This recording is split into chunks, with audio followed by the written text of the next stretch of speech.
Wish you could become a morning person? You know the type, up before the sun, early morning runs, first one to the office with donuts and a smile. How do they do it? Easy. With the new Galaxy Watch 8, sleep tracking and personalized insights from Samsung Health help you improve so you can wake up to a whole new you. One who, dare I say it, skips the snooze? It's possible. Train your sleep with Galaxy Watch 8. Learn more at Samsung.com. Requires compatible Samsung Galaxy phone, Samsung Health app, and Samsung account.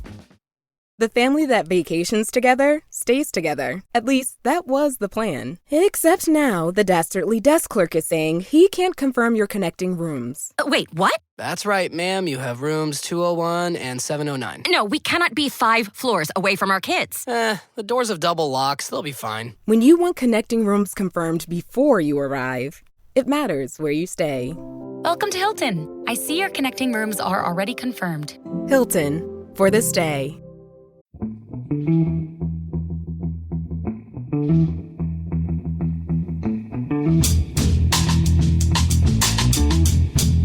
Hello and welcome to The Price of Football, the show that looks at the money behind the beautiful game with me, Kevin Day, and Liverpool University's Kieran Maguire. You'd think, Kieran, wouldn't you? I've been in the this will surprise some people, and they'll enjoy having a go at West. I've been in the comedy business for 35 odd years, Kieran.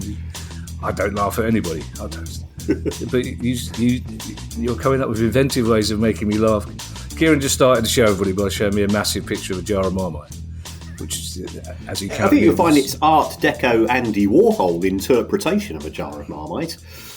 Well, I feel the same way about Andy Warhol as I do about Marmite, Kieran. I can basically take all of it. I'm also getting slightly suspicious about the range of Marmite tasting things that Marks and Spencer's can come up with. It is strange. Even I'm going, blimey O'Reilly. Yeah. It's questions day, Kieran. I hope you had a lovely weekend. You caused a bit of a stir on social media with the photograph you published of you and I believe it was 18 tickets, was it, that took you to Wolverhampton from Brighton? 18 tickets and a receipt. Oh, and a receipt, I beg your pardon. Yes, it was just as well I got to the station 20 minutes early because I just bought a ticket. I use these split ticket apps, and there's a good one called Train Split that I use quite often. And I am organised, and I am dweeby. I'm fully aware of that. But that was a PB. Ooh. That was the Usain Bolt of tickets to Wolverhampton when it started just spitting out tickets. And there was this bloke behind me, and of course he's going, "What are you doing here? You bringing a football team with you?" No, it's just me. And again, "No, I can't. How many weeks worth of tickets?" "Oh, no, it's just me. It's just one trip." And yeah, I start to get somewhat nervous. Well, see, I told Ali about this, and Ali said, "Well, yes, he's doing a sensible thing. He's getting from point A to point B in the most economical way possible. Has it occurred to you to try doing that?" And there was a few moments of silence. Where I went, "No." Because I'd have to get a bigger wallet for a start. I don't like having a bulging wallet. I prefer a nice slim one. 18 tickets, getting complicated. It's questions day, Kieran. I have a question for you. Another question for you. I don't know can you tell me what that little L means next to Palace's name in the league table? So I've not seen one for quite some time, and it's causing some confusion as to what it actually means. They don't seem to put our normal 3 points up for some reason at Premier League headquarters, so I might have to get in touch with them and ask why that's happened. But it's a strange one. Michael Janks, how was your game, by the way? Was it worth 18 tickets? No, it wasn't worth one ticket. It was dreadful. It was dreadful. And then I got to Wolverhampton. The highlight of the day was going to one of the street food vans outside, and they did an absolutely fantastic lamb sheesh in a wrap. With proper sauce and a little bit of salad, and it was absolutely gorgeous. And I was wandering across, and as you know, I do put in a few hours of work most days. So I'd been working on the train, updating some documents and spreadsheets and so on my iPad. Got to the stadium. I had my tiny rucksack, and it is a tiny rucksack, just big enough for an iPad. And he says, "Oh, sorry, mate, can't come in." I go, what? And he goes, no, iPads are specifically prohibited from football matches. And I go, well, I'm not going to throw it at anybody. It's worth a few quid. Goes, sorry, mate. Yeah, rules are rules. And very, very bizarre. Apparently, they fear that you might record the match and put it out for broadcast from your iPad. But I go, well, my iPhone is far better quality in terms of camera, and there's also there's 30,000 other people here who could do exactly the same. I think it just shows how out of touch football clubs are. Well, it's interesting you say that, Kieran, because I know it's not just Palace fans. When we had our first European game, which at home, the qualifying game, all very exciting, but along with the emails came a new thing, which is bags above a certain size have to be checked in, new this season, but it was the bags were just above or just below laptop size. So if you had a laptop bag, you had to technically check that in. But as many people pointed out, and have done at other clubs, it was an evening game. They were coming straight from work. So a good 50% of the people in that crowd would have had laptops in their bag. There isn't the time or the space to store those laptops. And certainly no one wants to stay around afterwards like they've been to a dinner dance and they've got a raffle ticket to go to the cloakroom. You want to get away as quickly as possible. And I believe it's been quietly dropped. But I can only assume it is for a similar reason. Yes, I absolutely understand things from a security perspective. But, of course, we do. I get on a train every day. That's a security risk. We do many, many things as part of our everyday lives, which are a potential security risk. I think it's further indicative of the gap between the people making the rules and the people on the receiving side of the rules. The vast majority of football fans are not there to cause trouble, just like the vast majority of people that go to a pub, the vast majority of people that go to a supermarket, and so on. It's this creeping criminalisation of football fans. You are guilty until found innocent. I travel all over. What am I supposed to do? So, if it's taken me 6 hours to get to Wolverhampton, 6 hours back, and I'm on a train, I'm going to work. And as you rightly said, I've been to 2 or 3 evening matches this year. Again, you're working en route and you're working on the way back, and that's how modern life is. Not for all of us, Kieran. Some of us are looking blankly out the window, waiting for the trolley to come by with a beer, or sleeping, basically. Also, talking to Frederick's dad, I have to improve my diction because a posh friend of mine said the other day, "I'm sorry, I thought you were playing Frederick's dad." Michael Janks has our first question today, Kieran. We've got some interesting questions, but they are on familiar themes, some of them. But they are worth asking. And Michael Janks says, I've noticed, as we all have, Michael, a few Premier League and EFL clubs starting the season without front-of-shirt sponsors. And I guess Chelsea would be the highest profile club, Kieran. Michael says, while it's a pleasant change to not see sponsors on all shirts, if you were the CFO or the finance director of a club, would you not make this a priority to have a front-of-shirt sponsor? On average, what percentage of commercial revenue does this generate for clubs?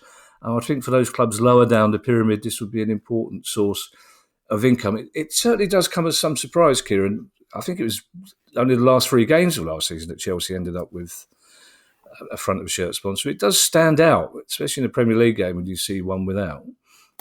Yes, I think now for 3 consecutive seasons at the start of the campaign, Chelsea have not had a front-of-shirt sponsor. In terms of the proportion of commercial revenue or the proportion of overall revenue, it can be worth 10%. It can be worth more than 20%. Manchester United's deal with Snapdragon is worth in the region of £70 million. Manchester United's got revenues of less than 700. Manchester City are rumoured to be having a deal worth potentially £1 billion or perhaps £1.5 billion over 10 years with Etihad when their current deal rolls over. So it is very, very significant. If we take a look at the English League to begin with, we've got Chelsea as far as the Premier League is concerned. Leicester City in the Championship, they're not playing with a front-of-shirt deal. And here you've got the trade-off, the negotiating trade-off. what clubs are reluctant to do is to give their IP, their intellectual property, away for a song. I absolutely get that. But sometimes they got an inflated sense of their worth. The Chelsea deal with Infinite Athlete, which did kick in sort of 2.5 years ago, that was a very strange deal for us, for a startup company. Nobody could quite make sense of it, but that was worth 30 to 40 million pounds. Chelsea have generated an awful lot of money, as we know, and they are worthy winners of the FIFA Club World Cup because they won it. And that was worth a lot of money. So that sort of papered over the cracks. But also, Chelsea are well behind their other peer groups in the Big Six when it comes to matchday income. So this is a way of getting the money back. But they're not doing so. We're increasingly seeing it in Europe as well. Lazio, Roma, Verona, Espanyol, Real Sociedad, Toulouse, they're all clubs in the top tier of European football.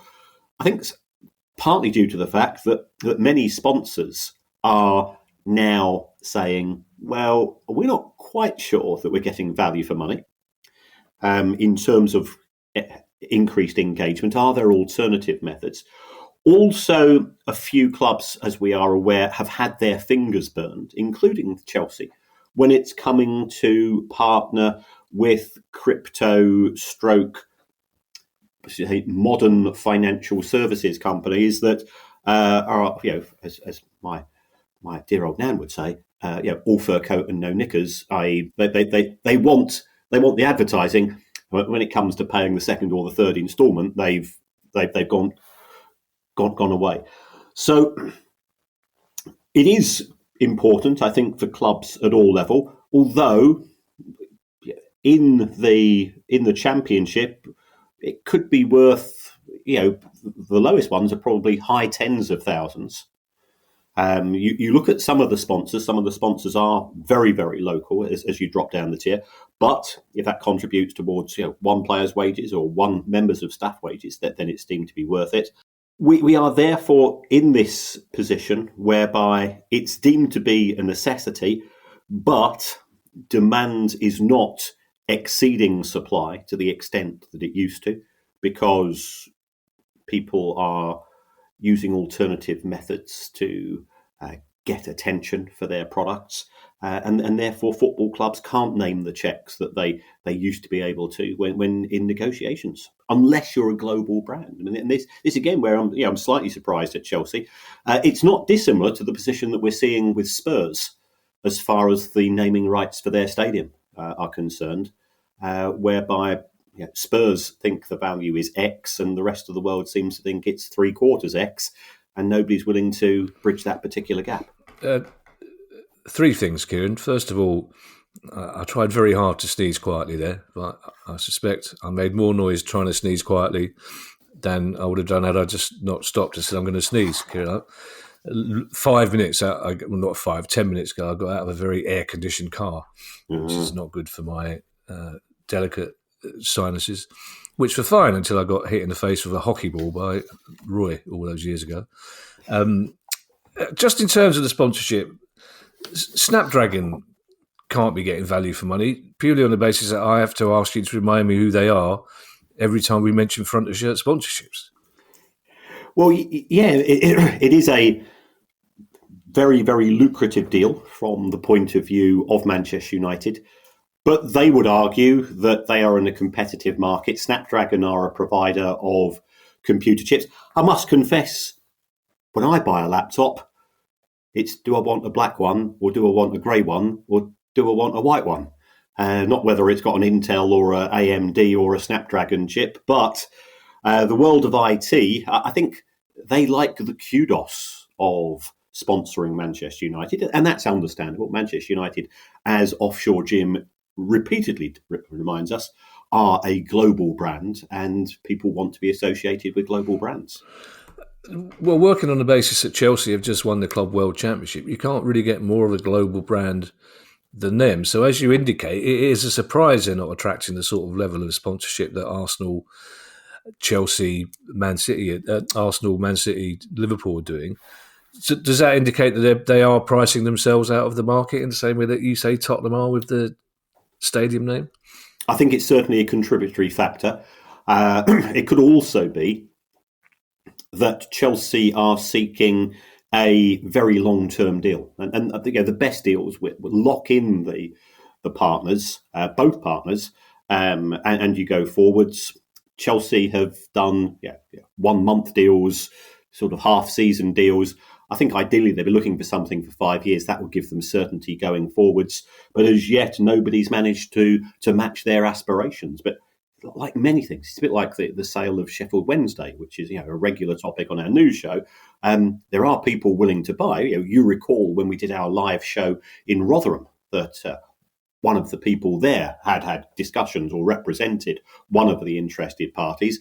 But getting people to see sense when it comes to price can be a very, very challenging issue. Well, I guess the other thing that's slightly confusing about Chelsea, Kieran, certainly to a layman, is that in terms of matchday income, they're 30,000 behind Liverpool, 20,000 behind Arsenal, Man City probably. So you'd think they'd be doing everything they could to get a prime time sponsor, wouldn't you? Yes. Again, it's one of these things which does leave you sort of scratching your head at times. Chelsea's get out of jail free card is their ability to use creative accounting to generate profits from selling things to themselves. The women's team, £200 million, the car park, £70 million. But that's a once-only transaction. I guess they feel that selling the women's team to themselves is the equivalent of 5 years' worth of sponsorship deal, which gives them a degree of leeway to still stick out for a very good price. But the only way that they can get that very good price is they're going to have to deliver. And this is not a snarky comment. They're going to have to deliver proper trophies, because the Club World Cup ain't one of them. No, fair enough. They need to up their game and win the Community Shield. Essentially is what they should be doing. Paul Main has our next question. And Paul says, most transfers these days are a set of future payments, often significant payments, which if they were missed might cause a selling club problems of their own. But after buying one player, a club can then go out and buy a lot more players, completely changing their financial position from the one that existed from the first deal. So do clubs review other clubs' financial situation and refuse deals if they think the other club is not creditworthy? Because in essence, that is what is being created, credit. And could the player be the collateral in the deal? It's a very interesting point, Kieran. If transfers are being paid over a period of five years, do they look into the fact that a club is able to pay that money still in 5 years' time? Well, I think this is a very valid point that Paul has made. If we take a look at just the Premier League, the outstanding unpaid transfer fees total £3.1 billion. Now that is the equivalent of the TV money for the whole season. So there are issues here. We did see Sheffield United be docked points last season for failure to pay football debts on time. I think we could possibly see another club be subject to that. What we have in football, and this is a genuine issue as far as FIFA, for all of the criticisms that have been levelled at FIFA, and I suspect there might be a few levelled at them on the news show later this week, UEFA, the Premier League and the EFL, they are very aware that credit is a lubricant, it's a circular issue.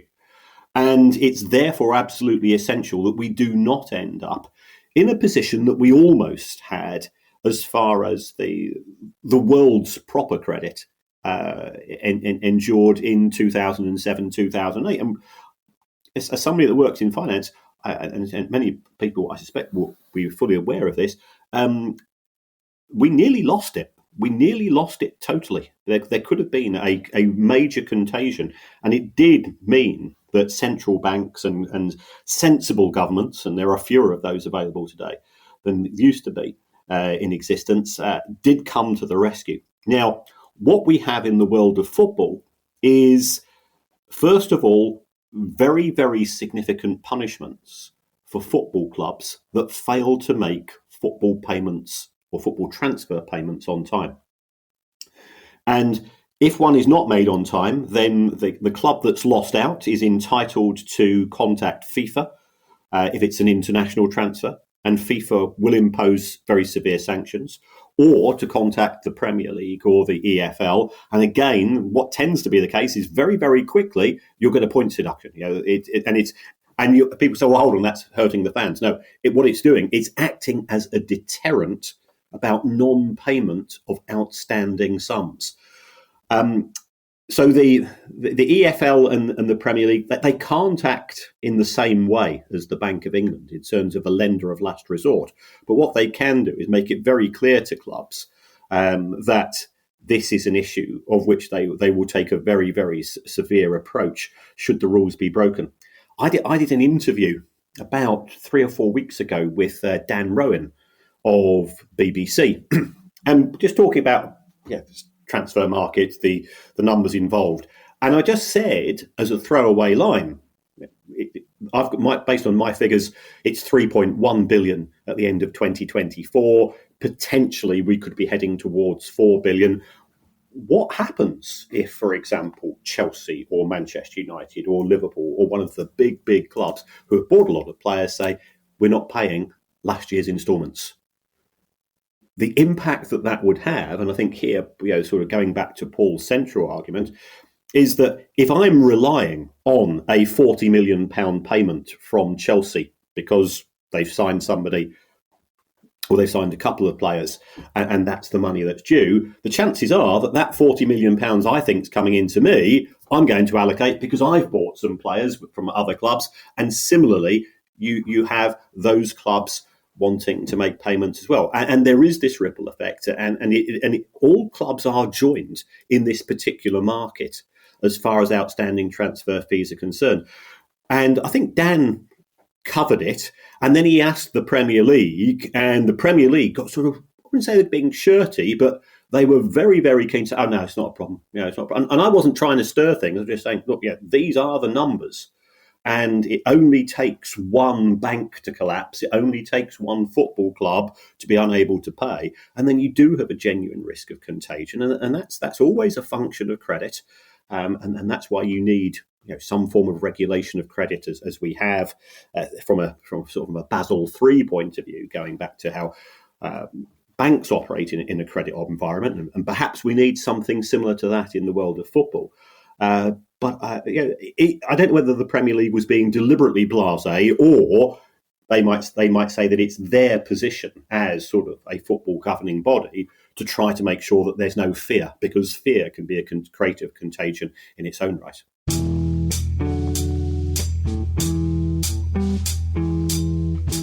If you've shopped online, chances are you've bought from a business powered by Shopify. You know that purple Shop Pay button you see at checkout? The one that makes buying so incredibly easy?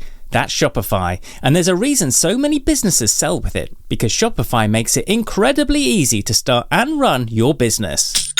Shopify is the commerce platform behind 10% of all e-commerce in the US. Sign up for your $1 per month trial and start selling today at shopify.com/promo. Go to shopify.com/promo. This episode is sponsored by Shopify. When we started The Price of Football and things started to take off, it all got a bit overwhelming at times as we were suddenly sorting out recordings, interviews, live shows, and our online store. When you're starting off with something new, it seems like your to-do list keeps growing every day with new tasks, and that list can easily begin to overrun your life. Finding the right tool that not only helps you out, but simplifies everything can be such a game changer. For millions of businesses, that tool is Shopify. Shopify is the commerce platform behind millions of businesses around the world, from household names like Mattel and Gymshark to brands just getting started. With Shopify, you get your own design studio that includes hundreds of ready-to-use templates. You can accelerate your content creation with Shopify's AI tools that write product descriptions, page headlines, and even enhance your product photography. And you can easily create email and social media campaigns wherever your customers are scrolling or strolling. If you're ready to sell, you're ready for Shopify. Turn your big business idea into with Shopify on your side. Sign up for a £1 per month trial period at shopify.co.uk/price of football, all lowercase. So go to shopify.co.uk/price of football to take your business to the next level today. That's shopify.co.uk/price of football.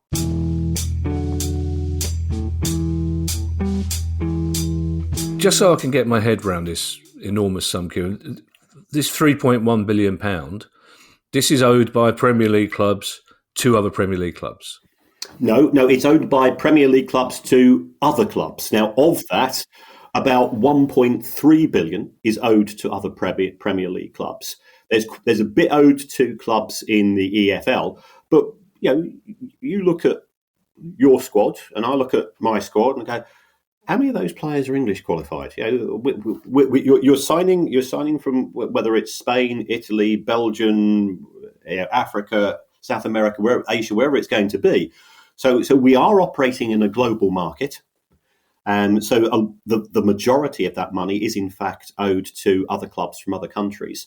I think over the course of this summer, the Premier League bought players from the Bundesliga, for example, for around about £600 million, of which, if we assume that that's on an average of, say, 3 to 4 instalments, best part of £500,000 is going to be outstanding now to Bundesliga clubs from the Premier League. I suppose from the Premier League point of view, in terms of reacting to that figure, it wouldn't suit their narrative of the Premier League being the biggest, richest league in the world for them to say, yeah, it is a bit of an issue, isn't it, that so much money is owed. They have to say, no, this is a function of the fact we're the biggest, richest league in the world. Of course, these clubs will always be able to pay money. Nothing unforeseen will ever happen. They would probably say, well, the broadcasting deal could go wrong, but it won't.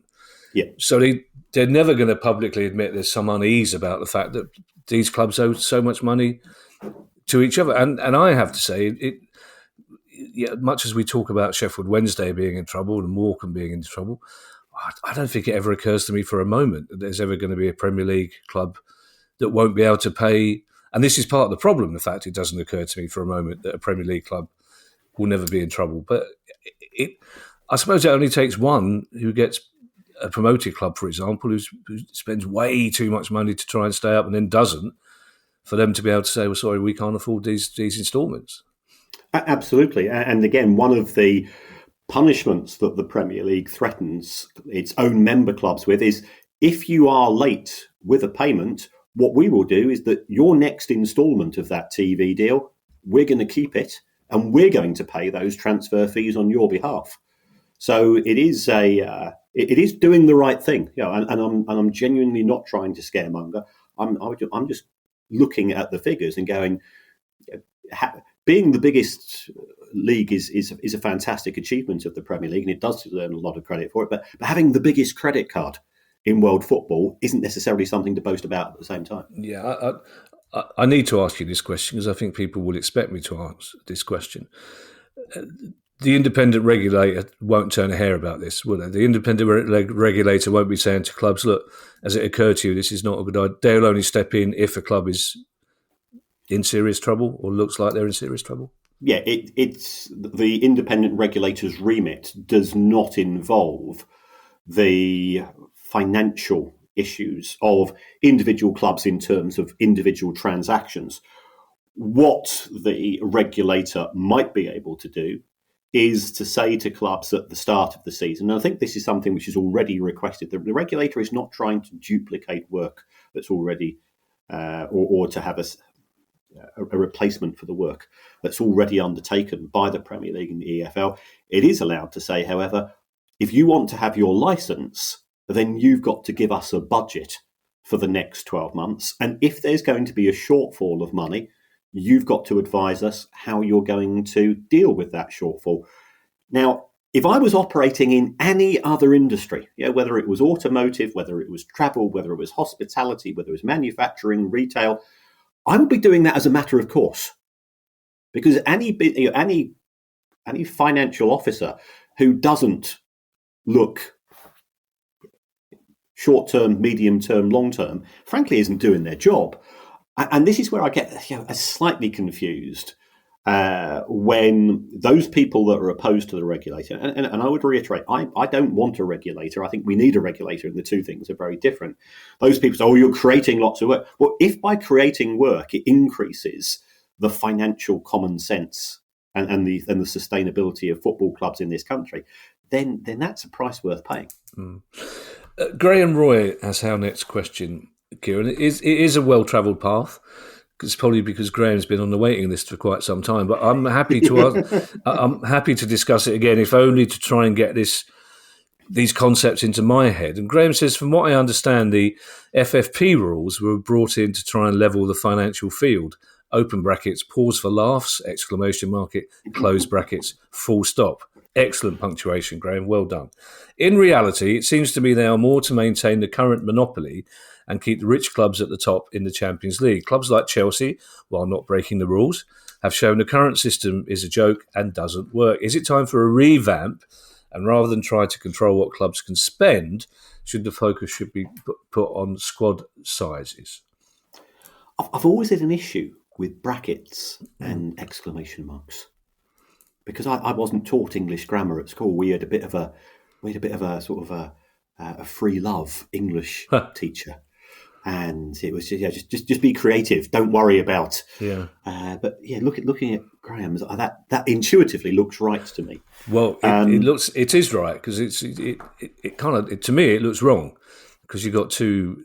In fact, you've got three end of sentences. You've got exclamation mark, bracket, full stop, but it's the full stop outside the bracket is completely different. So you should have the punctuation in the bracket and the full stop outside the bracket. This is an indication that my English teacher was about 98. So I would have been great if I was writing a letter in 1874. It'd be perfect. But yes, I sometimes get quite emotional seeing a bit of decent punctuation. It's lovely, but it's a good question, and people are offering alternatives, Kieran, aren't they, to different FFP rules, salary cap, squad sizes.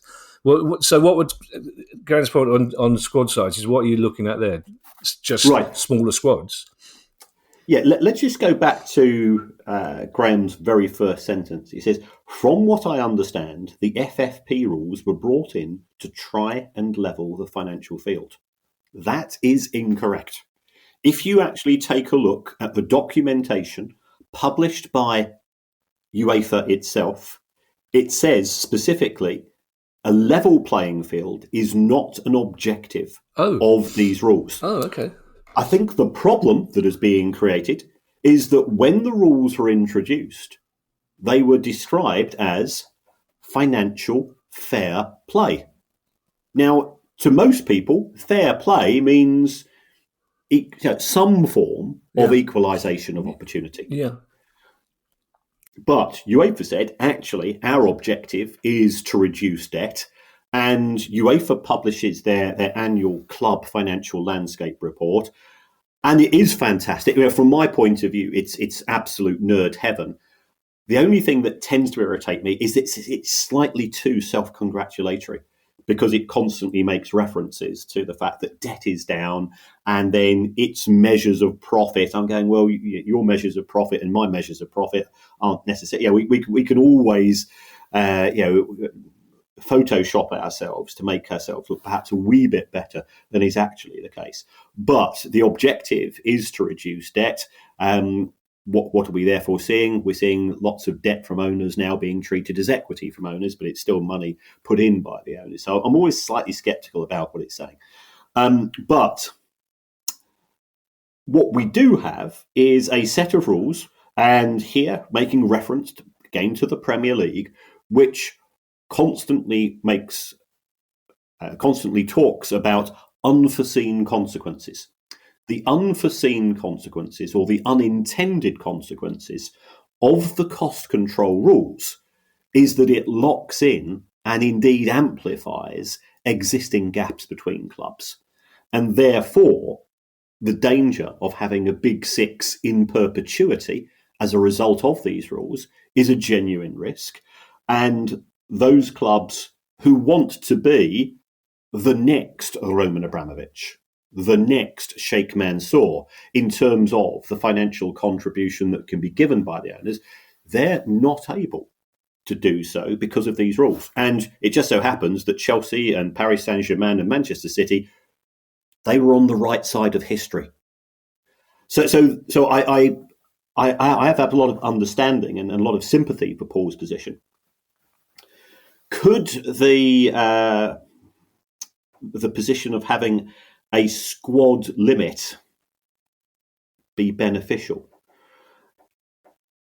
Yes and no. The trouble is, if you're going to say that no team or no club can have more than 22 players, you could still have the big clubs just getting the 22 best players themselves. And the ability for these aspirational stroke ambitious clubs, the likes of Aston Villa, Newcastle, Everton, Nottingham Forest, and so on, those clubs who've got owners who want to take the club and are willing to provide funding to take the club to a new level of spending, is still constrained. And I think that's the problem. So, yeah, I understand where you're coming from, Graham. The current system is a joke. I wouldn't say it's a joke, but it doesn't work if the intention is to make football more competitive, and that's a sad and sorry consequence.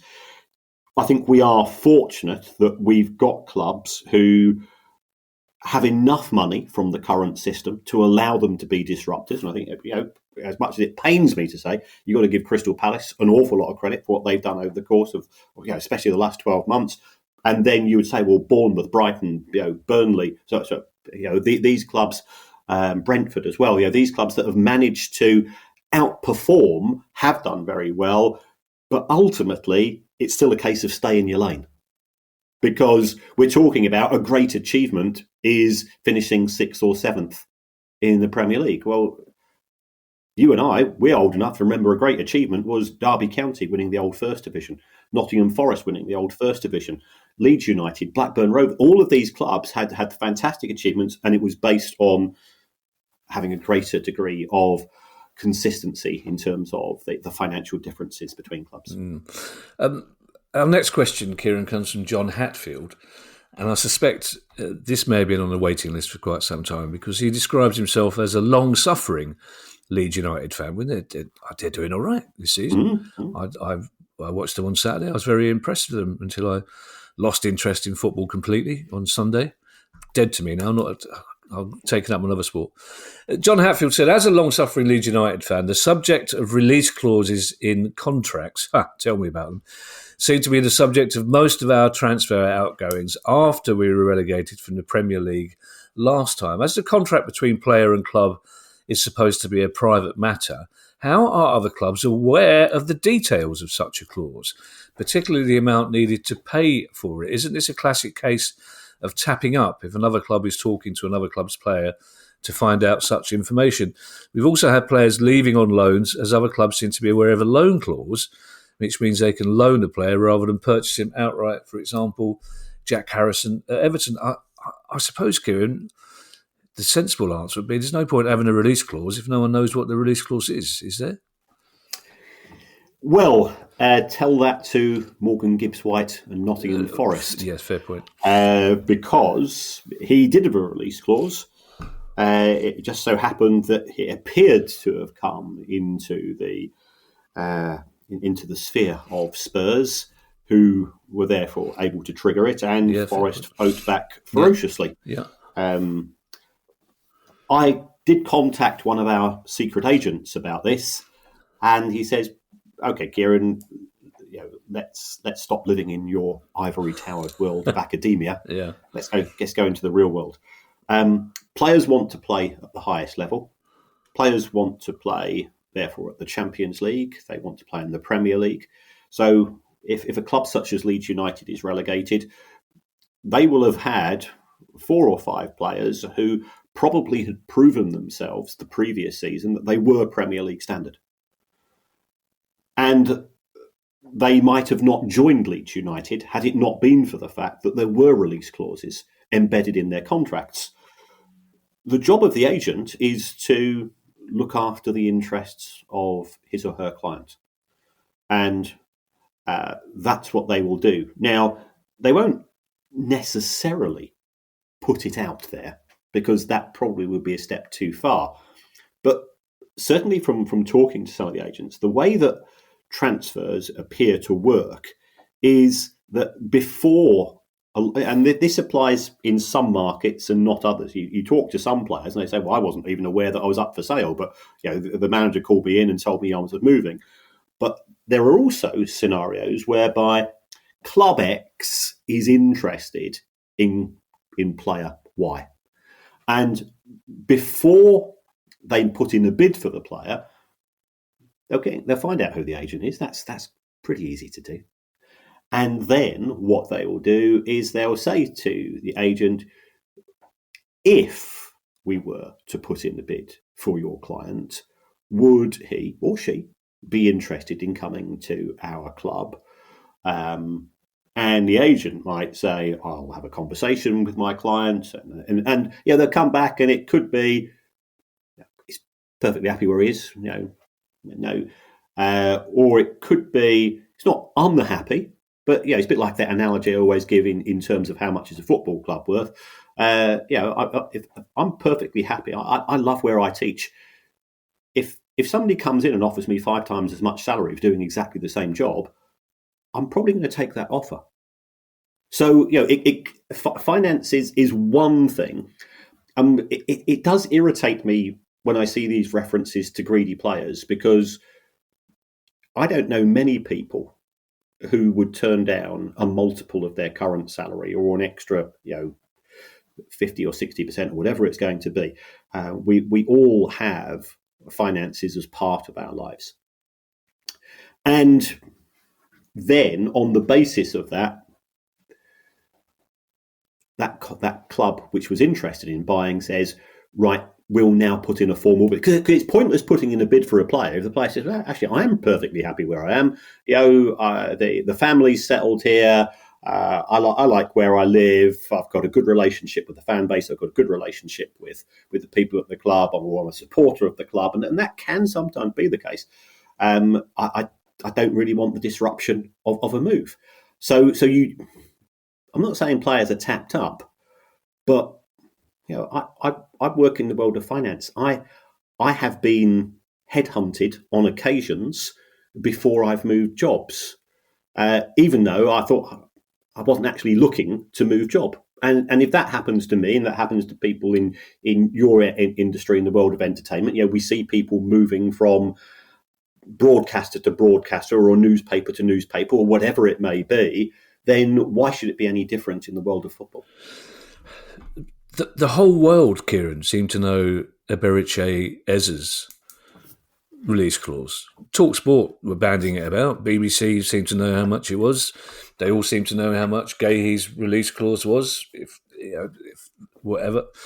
So, which is why I was slightly surprised, even at the tone of the question, because they do seem to be in the public domain, these things. I mean, and mostly when it came to Eze's release clause, they were pretty much right. Most broadcasting companies and WhatsApp groups had the figure right. So that's come from somewhere. Yeah. People talk and people like to gossip. Some of the best gossip I get is from people within the industry in relatively senior positions, and sometimes it's a bit of ITK, and I absolutely get that. Sometimes it's a case of putting me in my place, and I absolutely accept that as well. If I've perhaps overstepped the mark in something I've surmised, and so on. So people love gossip, and it makes the world go round.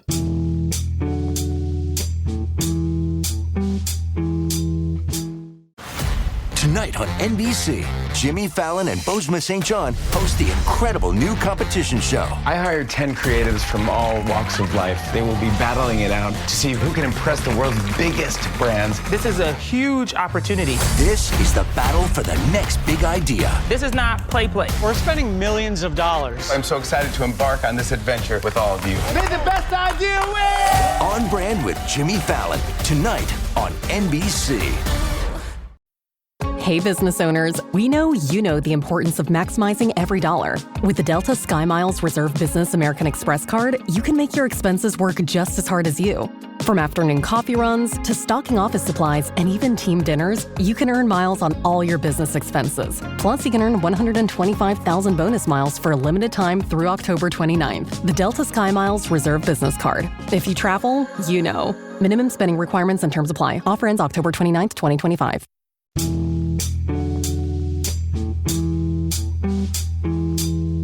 Where would you and I be, Kieran, without our weekly chat about Jimmy Carr at the end of each pod?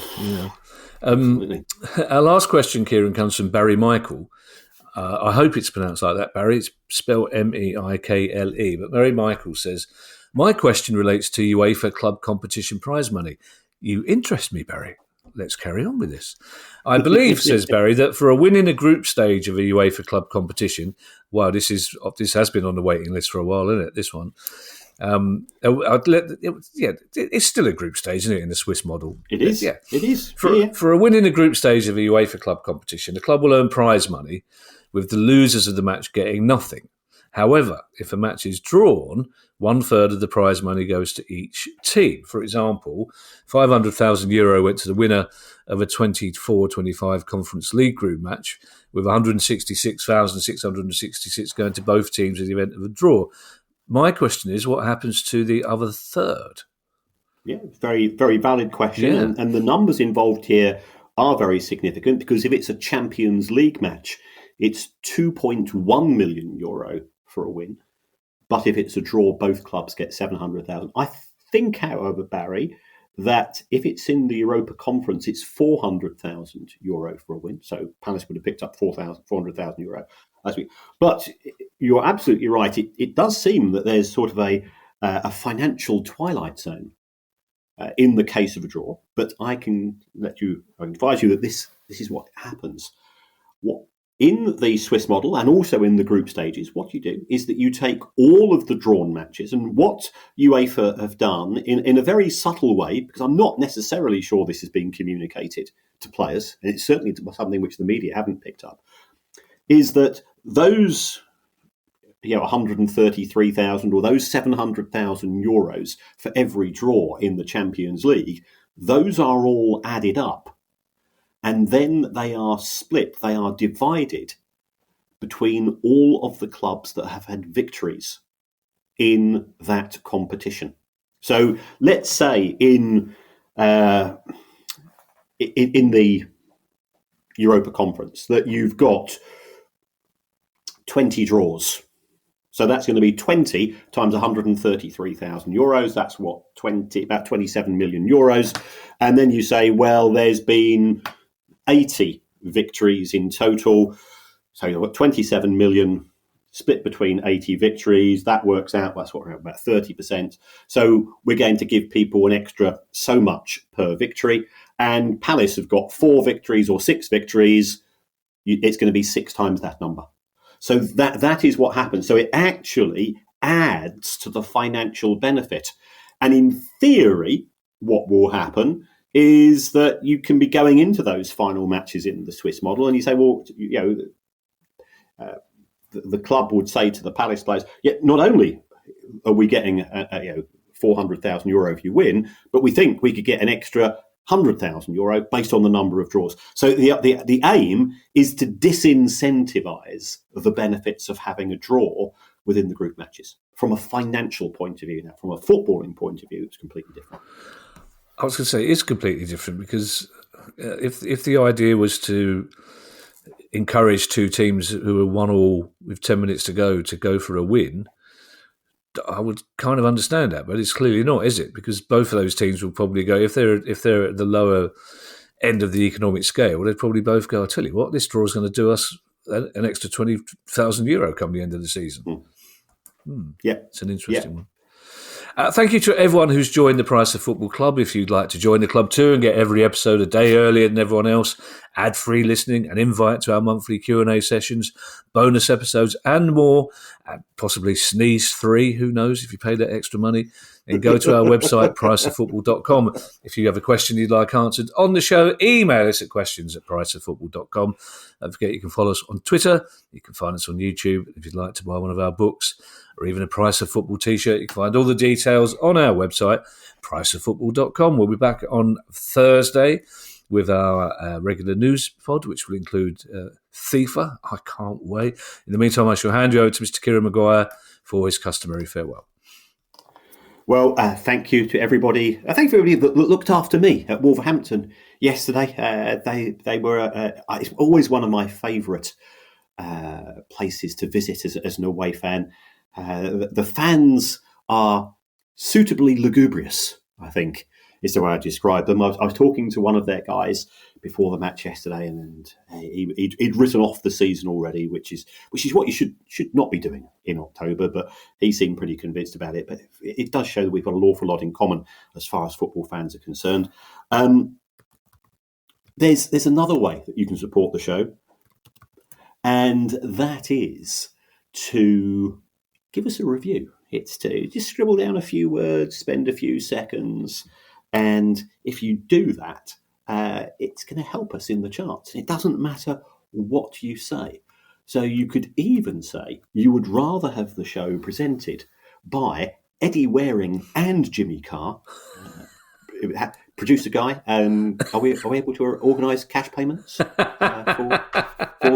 presenters? I don't know about that. I'm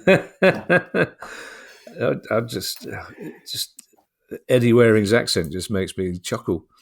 This is for it. Speaking of, I mean, the Wolverhampton accent is a great accent, but it's hard to be optimistic with a Wolverhampton accent. No matter how well you're doing, it's still going to sound like you're not doing very well. Bye, everybody. Bye. The Price of Football.